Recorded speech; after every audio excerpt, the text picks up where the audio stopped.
sea is in our blood family.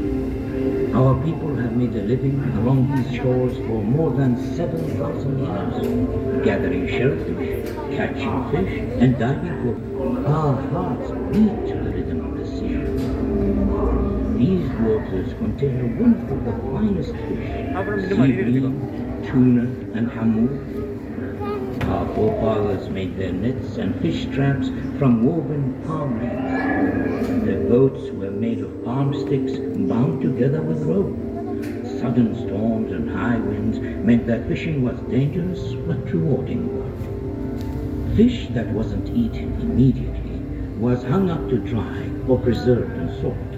Some of it we ate, and some we exchanged with traders for other things like tea and rice.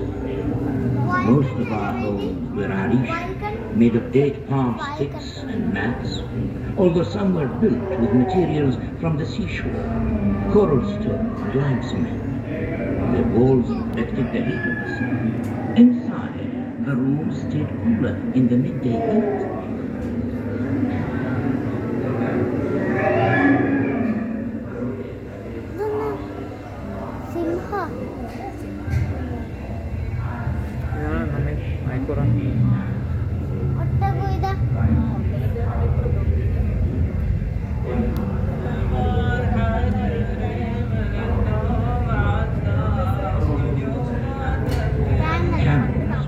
Hold a special place in our hearts.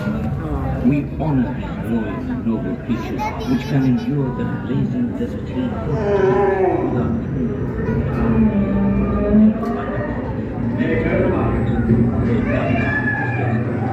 their hair and feet and stripes, their leather to make straps and sandals. The camels too perfectly adapted to life in the desert.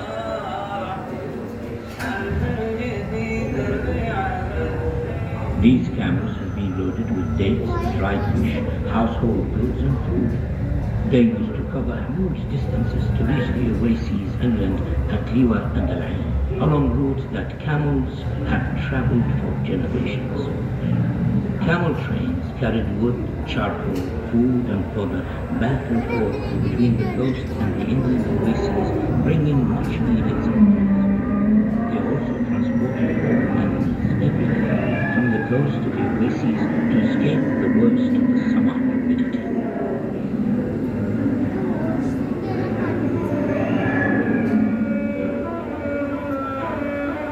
This is what makes camels happy.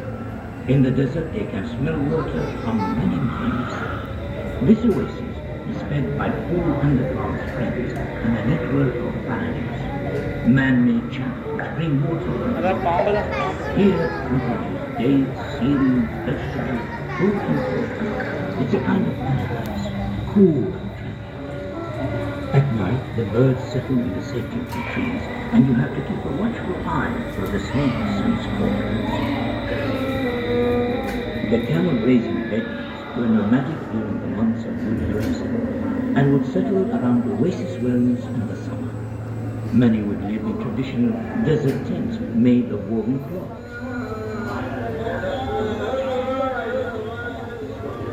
These were furnished with rugs and divided into separate quarters for men and women. Here, in the food preparation area, women use cauldrons and bread-making pans to make the family meals.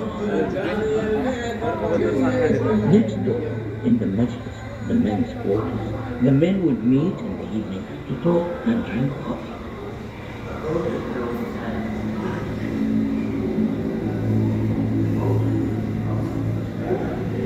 Our ancestors began to settle here more than 5,000 years ago, and they made the most of the world around them. Copper mining was one of the earliest industries here. Miners hammered away at rocks with handmade tools to uncover seams of copper ore in the mountains. Sometimes they would use fire to crack rock face. It was a dark, dangerous place to work.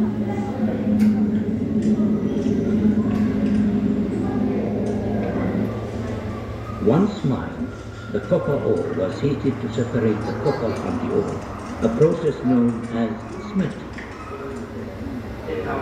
Molten liquid copper was poured into molds to make tools, weapons, and jewelry.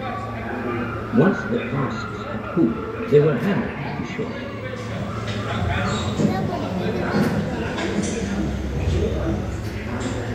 Settle down, please, children. Turn to page 17. Can anybody tell me what they see here? Please, sir. Ahmed?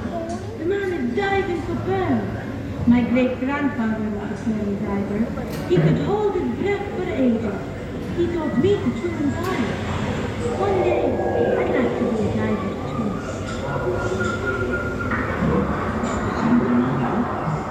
In the last century, huge fleets of foreign vessels set out from Abu Dhabi every summer. The departure of the fleet was a major event. Families left behind were anxious about their loved ones.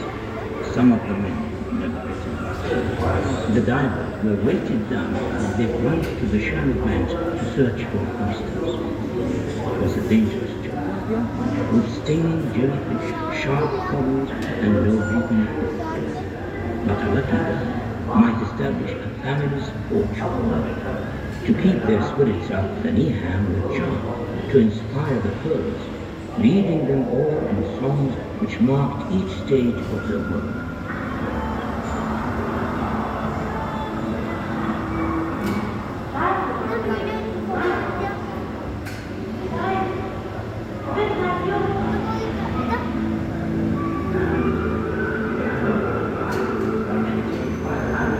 Since oil was discovered in the Emirate more than 40 years ago, Abu Dhabi has become one of the world's major oil producers.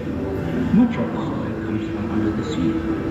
A network of offshore drilling platforms taps into vast reserves. Abu Dhabi currently has around a sixth of the world's oil and gas.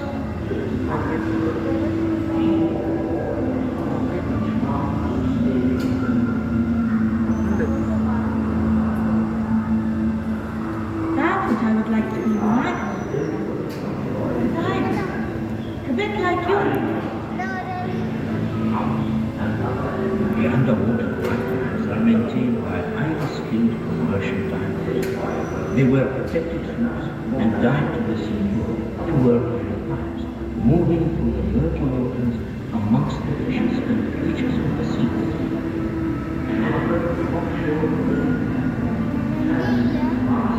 The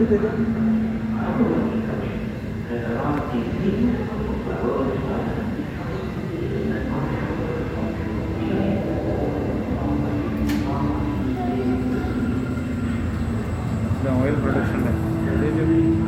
It is hard, skilled work on the oil drilling platforms. Highly trained men operate the drills, pumps, and other heavy machinery, extracting crude oil from beneath the sea.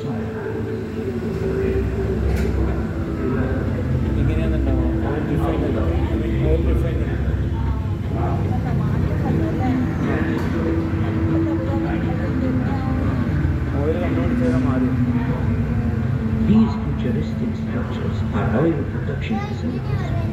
Huge quantities of oil are produced every day at offshore and onshore production facilities.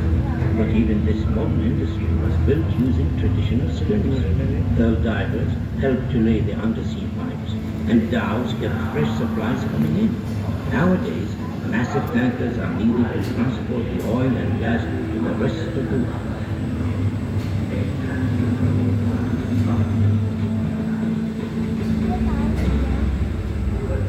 Abu Dhabi today is an emirate to be proud of. There is so much to do in this dynamic, lively country. Busy streets, shopping malls, markets, hotels, a fantastic waterfront, beautiful mosques, magnificent mountains and parks. In little over a generation, Abu Dhabi has been transformed into one of the great trading and business centers of the world. This is now a thriving cosmopolitan city with a proud heritage rooted in the traditions and values of its desert and sea-dwelling origins.